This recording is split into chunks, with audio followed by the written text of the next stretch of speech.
Hi guys and welcome back. So today I'm going to be showing you how to make these lemon and blueberry cookies. Let's begin. To start on the recipe, you'll want to grab yourself a mixing bowl, and into the mixing bowl place your butter, your light brown sugar, your granulated sugar and lemon zest, and beat everything together until it's lighter and fluffier in colour and consistency.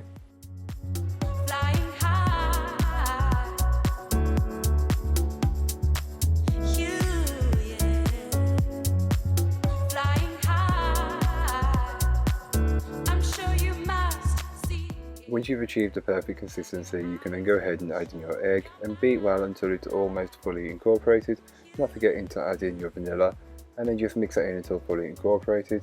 Once that's all been done, you can then give the bowl a good scraping down just to incorporate any bits that may not have been fully worked in from earlier on.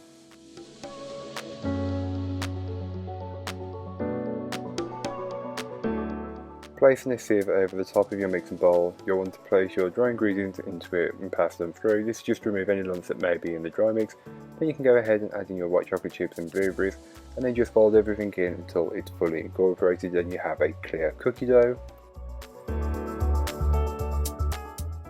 So for the cookie dough, you'll want to take it and you'll want to process it immediately, but feel free to chill it in the fridge if you're making it in advance. For each cookie, you'll want to take 2 scoops of dough. I'm using a small ice cream scoop or a melon baller, but feel free to use something around that size to get the same result.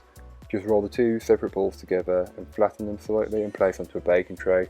Repeat the process with the remainder of your cookie dough.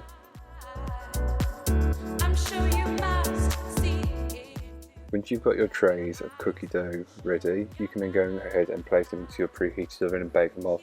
All of that information will be on a blog post which will be linked down below, so don't forget to check it out if you're interested in making this recipe. As soon as the cookies are out of the oven, you'll want to start to finish them off. So I like to place a few blueberries onto the top of each, along with some white chocolate chips, but again this is completely optional, but you do and finish them however you like.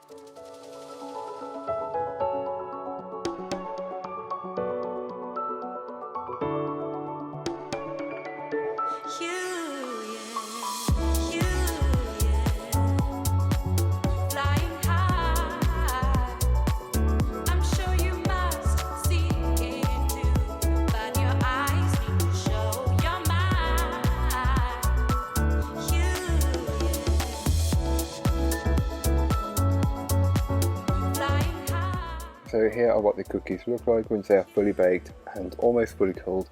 These are nice warm, but always can be enjoyed when cooled. If you want to, you can reheat them in the microwave for just a few seconds. As you can tell, you've got that perfect cookie consistency. But that's all today. I hope you enjoyed. If you did, don't forget to like, comment and subscribe for more from me, and I'll be back again soon with another recipe, so join me then. In the meanwhile, don't forget to check out the description. There'll be links to this recipe, links to my blog, and links to all my social media, so don't forget to go and follow me over on them. And I am trying to be a bit more active in the coming weeks. I say trying. But that's all for today. I hope you enjoyed. Bye guys.